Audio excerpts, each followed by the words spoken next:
আমাদের এবারের আমন্ত্রিত শিল্পী ফারজানা ইয়াসমিন সিলভিয়া। চলুন সরাসরি শিল্পীর কাছে চলে যাচ্ছি।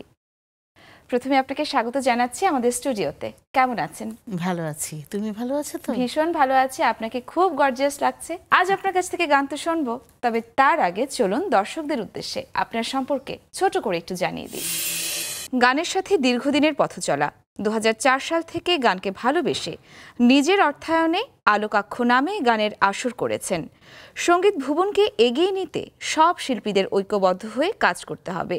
আগামীতে দর্শকদের জন্য ভালো কিছু গান নিয়ে কাজ করছেন, জানালেন শিল্পী ফারজানা ইয়াসমিন সিলভিয়া। জানছিলাম আপনার সঙ্গীত জীবন সম্পর্কে, একটু জানতে চাই যে গান নিয়ে আসলে ব্যস্ততা কিভাবে কাটছে।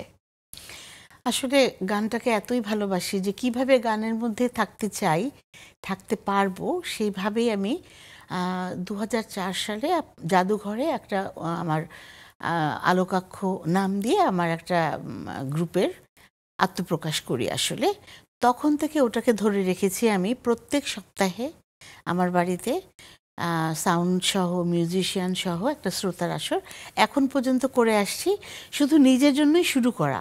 কিন্তু এরপর থেকে আমার এখানে বিভিন্ন শিল্পীরা, নতুন শিল্পী, নামকরা শিল্পী সবাই আসেন আমার প্ল্যাটফর্মে গান করতে, এবং এইটা একটা একটা আনন্দ গানের আশ্রম বলতে পারেন। এবং আমি যতদিন বেঁচে আছি এটা চলবে, এবং সমস্ত শিল্পীদের জন্য সুস্বাগতম আমার এই জায়গা। এখানে গান, কবিতা, আমরা একটা সাংস্কৃতিক চর্চার চালিয়ে রাখছি। আর শুধু এখানে না, আমরা কিন্তু বাইরেও সব জায়গায় প্রোগ্রাম করি। যারা আমাদেরকে ডাকে আমরা টিম অনুযায়ী গিয়ে ওখানে কাজ করি।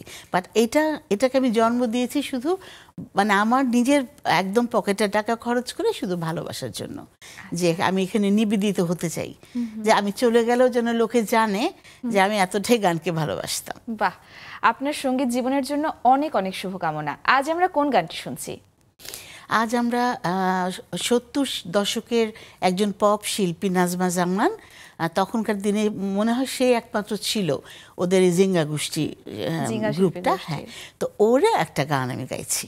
আচ্ছা, দর্শকরা নিশ্চয়ই অপেক্ষা করছে এবং অলরেডি কিন্তু বুঝে গেছে যে আমরা কোন গানটি শুনছি। চলুন শুনে ফেলি।